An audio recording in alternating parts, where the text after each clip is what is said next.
Yep, just like any beginner animator, my first big animation piece was really awful. But I thought it would be fun to dig it up and share it with you. Not just to laugh at, but to show what an actual, completely beginner animation piece really looks like. And I'm going to break down all the mistakes I made, mistakes that I now know how to fix 10 years and a career later. And I'll walk you through these mistakes so that if you're just starting out in your animation journey, you do not suffer or fall into the pitfalls that most beginner animators fall into. And if life actually works in between filming and everything else, I might even have time to create the jumping skeleton using these changes. And then you can see the improvement in action. So let's find out if that happens. Let's take a quick look at this animation together.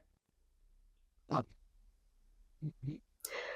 me play it again and I'll loop it so that you can see what's going on. As you can see, it looks jerky, my lines aren't nice, and there are already so many different things that I would absolutely change on this piece. But this is where beginners start all the time. You don't know what you're doing, and then you learn and you practice and you grow, and it's just a matter of figuring out what went wrong in the previous project and doing it right the next time. There are so many places where this animation went wrong, and there's so many things I can change. And you are more than welcome to comment and share your opinion on what you think went wrong.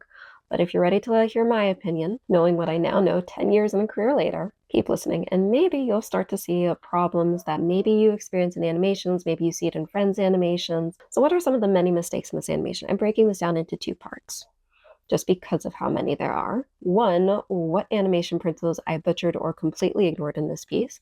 And two, what I would change about the actual drawing of it, because that was also not good. And then I'm going to do the one thing that I recommend every beginner and even professional should do when reviewing a project that they view as bad, even when it isn't bad, actually. You should do this no matter what. After watching your own projects, is you should find one thing that you like. Even if it's the worst project there is, there has to be something that was done right, something that you like in it. There has to be something here, right? And I think I found what it is, but I'm going to let you know what my opinion on that is after I break down these two parts. To get into the first part, the animation principles that I butchered or completely ignored, the first one up is that there are no arcs. This is one of the basic animation principles, and there are no arcs. If you look at the shovel in this animation, usually when something swings, if you take a look at my arm right now, and if you'll notice, it's going in an arc. It's following an arc.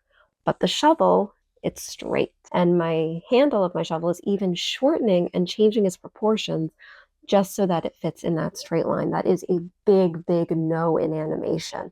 You have to create arcs in order to make something feel alive and real. And in this case, I completely did not realize that in this animation. So that is mistake number one. Mistake number two is that the timing is really bad here. Timing in animation can mean a few different things, but if you're taking it from a more laid back approach, it's pretty much, does the animation look smooth? Do you have enough drawings in it? And how do I put this? And are you basically making something feel like it's flowing correctly? And in this case, my timing, my spacing between my drawings, no, definitely not. It's tricky, it doesn't look good, and this needs more drawings in between things to create more of a smooth animation and fill in the blanks that our minds are trying to fill in. But we can't because the animation is lacking in that sense. I'm being very critical of my work. I don't mind. This is an old piece and this is how you learn. But like I said, you do need to do that thing that I told you about that beginners and professionals should do even with a bad piece. But we still have two more mistakes that I made in regards to ignoring the principles of animation.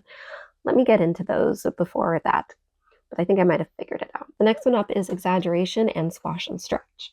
I'm combining these two, even though they are two different animation principles, but I'm combining them because it's in this one instance in this animation where I feel like they both combine to create a really, really good action. For instance, when the skeleton is jumping out of the grave and then landing, I could have added a stretch when he's jumping out. It would have made it feel like there really was some weight and force and that he was moving. And then when he lands, he could have squashed down and his legs could have bent more, adding to that exaggeration. Exaggeration also would have been if the bones themselves stretched like they were coming apart and were barely held together with whatever ligaments that were left in the skeleton. So there is that, and that is why those two are together. But now we're on to the last one, and this one is not talked about enough in animation, and that is the staging. Staging in animation is pretty much where you're placing your object in order to make the scene feel full. And in this case, every single element is shoved to one side. There is nothing on this other side over here, and it is making the entire piece feel lopsided. If I was to redo this today, I would be adding like a moon or something in that corner over there, or I would just shift the whole thing over and create like a background line so you at least have a horizon line to work with. That is all that I have for the animation principles. If you saw anything that I missed, you're more than welcome to comment on it. I would love to hear where you think this piece could have improved, but now I've got to get into the actual drawing of this because there is something wrong here too. And if you're doing traditional animation, or even if you're working on a program, there is some things you need to understand that went wrong with this drawing so that it doesn't happen to you. And the first one right off the bat that applies no matter what kind of animator you are, the proportions are off. I mentioned the shovel handle earlier, but the other instance where this happens in this drawing is the pole. Well, the pole is shrinking and growing, and it's not normal for that to happen without a reason. This was 10 years ago, keep that in mind, but I think I remember the reason why I started shortening the pole was because I realized the skeleton's hand couldn't reach his hat.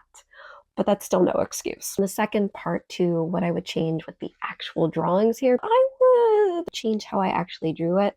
Because right now, everything does not line up. The grave moves, the pole moves, the skeleton moves, and it's all on one. I did these on sticky notes. Again, technology 10 years ago. I know it wasn't that long ago, but if you're a high school student who doesn't really have any technology, I did have some. I didn't live in a cave. But if you only have a little bit, then you work with what you have. And sticky notes is a great way to animate stuff, but it does run into this issue. And if you're doing it by hand, then, well, that's where my lines went off, and it would really contribute to smoothing things out if I was able to line things up better. Maybe that means putting it on a light table, though nowadays I would be using my tablets, and that has built-in onion skinning, so that makes it a lot easier. If you saw anything that I missed or that you want to comment on, you are more than welcome to. I would love to hear it in the comments. I always enjoy hearing from other animators, even beginner animators, so feel free to drop anything you want in the comments. And remember, something that you say might end up helping a beginner with a mistake that they're experiencing, or even a professional who hasn't realized it's been a mistake for years. Now we come to figuring out what is the one thing that actually looks good in this piece, because there is something that was done right here. There was something that actually looks good. And the reason why you do this exercise is because if you're an animator, you are probably your own worst critic. I have experienced this time and time and time again. You are your own worst critic. And the best way to overcome that criticism is that you're going to focus on all the stuff you need to improve, but you also have to tell yourself what you did right. And in this case, what I did right in this piece, even though the rest of it is horrible, is I personally really like how the dirt vanishes from the grave. I think that was actually done pretty smoothly. And guess what? I actually found time to recreate this. I'm so surprised, but I'm so glad that it happened. And let me show you what this animation looks like now that these problems are fixed.